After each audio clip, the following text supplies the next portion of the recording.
শিখি একাডেমিতে তোমাদের সবাইকে স্বাগতম। প্রিয় শিক্ষার্থীরা, আশা করি তোমরা সকলেই ভালো আছো। শিক্ষার্থীরা, তোমরা যারা নবম অথবা দশম শ্রেণীতে পড়ছো, আজকের এই ক্লাসটিতে আমরা আলোচনা করব তোমাদের বাংলা প্রথম পত্র অর্থাৎ বাংলা সাহিত্য বিষয়টি থেকে। আর শুরুতে আমরা আলোচনা করব বাংলা প্রথম পত্রের গদ্য 1 নিয়ে। এখানে গদ্য 1-এ রয়েছে প্রত্যুপকার। তো চলো আমরা প্রত্যুপকার গল্পটিতে চলে যাই। প্রত্যুপকার গল্পটির লেখক ঈশ্বরচন্দ্র বিদ্যাসাগর। শিক্ষার্থীরা, তোমাদের প্রথম কাজটি হচ্ছে এই গল্পটি ভালো করে পড়ে নেওয়া। অবশ্যই তোমরা প্রথমেই এই গল্পটি ভালো করে পড়ে নিবে। আর এখানে এই গল্পটির কঠিন শব্দগুলোর অর্থ দেওয়া হয়েছে। তোমরা গল্পটি সম্পর্কে ভালোভাবে বোঝার জন্য এই শব্দের অর্থগুলো অবশ্যই পড়ে নিবে। শিক্ষার্থীরা, এখন চলো আমরা দেখে নেই এই অধ্যায়টিতে আমাদেরকে কি কি কাজ দেওয়া হয়েছে। এখানে প্রথমে আমরা দেখে নিব বহুনির্বাচনী প্রশ্ন। প্রথম প্রশ্নটি হলো, খলিফা মামুন কোথাকার শাসনকর্তা ছিলেন?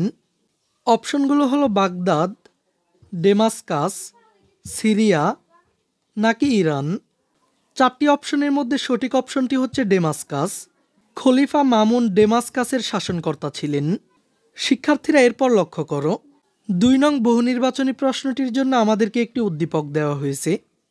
এখানে উদ্দীপকে রয়েছে, সে বিস্ময়াবহ কাহিনী শুনিয়া নৃপতি মুগ্ধ হইলেন, বহুদিনের বিদেশ ভাব দূরে গেল, ভক্তিতে অন্তর আর্দ্র হইল, প্রেমের জয় হইল, নৃপতির কণ্ঠে হাতেমের জয়গান, তাহার কণ্ঠ ভেদিয়া উথিত হইল ধন্য হাতেম, ধন্য তাহার কোল। এখন প্রশ্নটি হলো, নৃপতির মাধ্যমে প্রত্যুপকার গল্পের খলিফার কোন বৈশিষ্ট্য প্রকাশ পেয়েছে? এখানে উদ্দীপকের নৃপতির মধ্যে প্রত্যুপকার গল্পের খলিফার মহানুভবতার বৈশিষ্ট্য প্রকাশ পেয়েছে। তাই সঠিক অপশনটি হবে খ। শিক্ষার্থীরা, তোমাদের বইয়ে মাত্র 2টি বহুনির্বাচনী প্রশ্নই দেওয়া হয়েছে। তবে আমি পরবর্তী ক্লাসে এই অধ্যায়টি থেকে আরও বহুনির্বাচনী প্রশ্ন দেখানোর চেষ্টা করব। এখন চলো আমরা সৃজনশীল প্রশ্নটি দেখে নিই। এখানে এই সৃজনশীল প্রশ্নটির জন্য একটি উদ্দীপক রয়েছে। প্রথমেই চলো আমরা সৃজনশীল প্রশ্নের উদ্দীপকটি পড়ে নিই। চুরির অভিযোগে কিছু লোক জনৈক ব্যক্তিকে চেয়ারম্যানের ইউনিয়ন পরিষদে হাজির করল। ঘটনার বিবরণ শুনে তিনি চৌকিদার আমজাদকে ডেকে নির্দেশ দিলেন বন্দীকে তার বাড়িতে রাখতে। ঘটনাক্রমে আমজাদ জানতে পারলেন বন্দী ব্যক্তি আর কেউ নয়, সে 10 বছর আগে আমজাদের সন্তানকে সড়ক দুর্ঘটনা থেকে বাঁচিয়েছিলেন। নিজ গৃহে নিয়ে গিয়ে আহত সন্তানের সেবা করেছিল, কিন্তু আমজাদ নিজের ক্ষতি হবে ভেবে না চেনার ভান করে চুপ করে রইল। শিক্ষার্থীরা, এখন আমাদেরকে এই উদ্দীপকটির আলোকে নিচের প্রশ্নগুলোর উত্তর করতে হবে। তো চলো আমি তোমাদেরকে এই সৃজনশীল প্রশ্নের একটি নমুনা উত্তর দেখিয়ে দিচ্ছি। প্রথম প্রশ্নটি হলো, প্রত্যুপকার শব্দের অর্থ কী?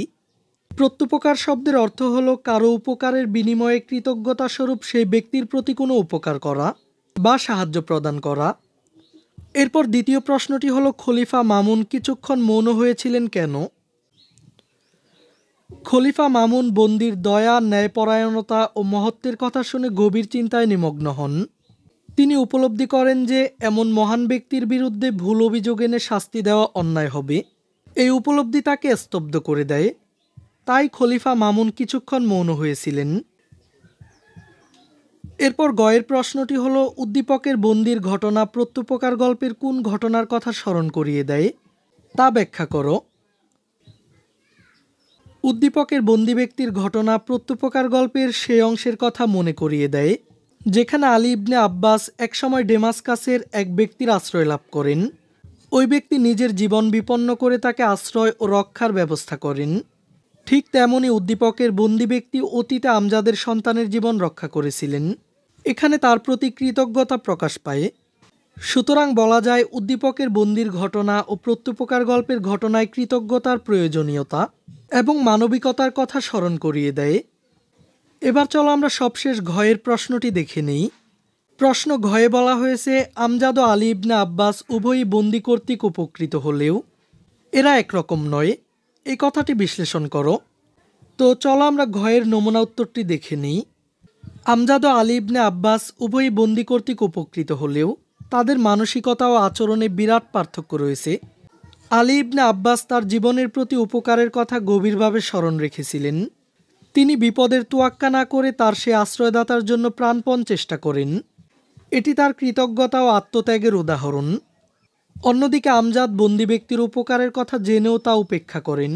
তিনি কেবল নিজের স্বার্থ নিয়ে ভাবেন এবং কৃতজ্ঞতার কোনো প্রকাশ ঘটান না। এই দুই চরিত্র আমাদের শেখায় যে প্রকৃত কৃতজ্ঞতা কর্মে প্রকাশ পায়, কথায় নয়। আলী ইবনে আব্বাস কৃতজ্ঞতার অনন্য দৃষ্টান্ত স্থাপন করেন, যেখানে আমজাদের আচরণে স্বার্থপরতার উদাহরণ দেয়। তাই বলা যায় আমজাদ ও আলী ইবনে আব্বাস উভয় বন্দি কর্তৃক উপকৃত হলেও এরা একরকম নয়। শিক্ষার্থীরা, তোমরা এই সম্পূর্ণ সৃজনশীল প্রশ্নটির উত্তর খাতায় লিখে নিবে। শিক্ষার্থীরা, তোমাদের বইয়ে শুধুমাত্র এই একটি সৃজনশীল প্রশ্নই দেওয়া হয়েছে, তবে তোমাদের পরীক্ষার প্রস্তুতির জন্য এই একটি সৃজনশীল যথেষ্ট নয়। আমি তোমাদেরকে পরবর্তী ক্লাসগুলোতে আরও সৃজনশীল প্রশ্ন দেখানোর চেষ্টা করব। তাই পরবর্তী ক্লাসটি পাওয়ার জন্য অবশ্যই এই চ্যানেলটিকে সাবস্ক্রাইব করে রাখো। আর ক্লাসটি কেমন লেগেছে তা অবশ্যই কমেন্ট করে জানিয়ে দাও।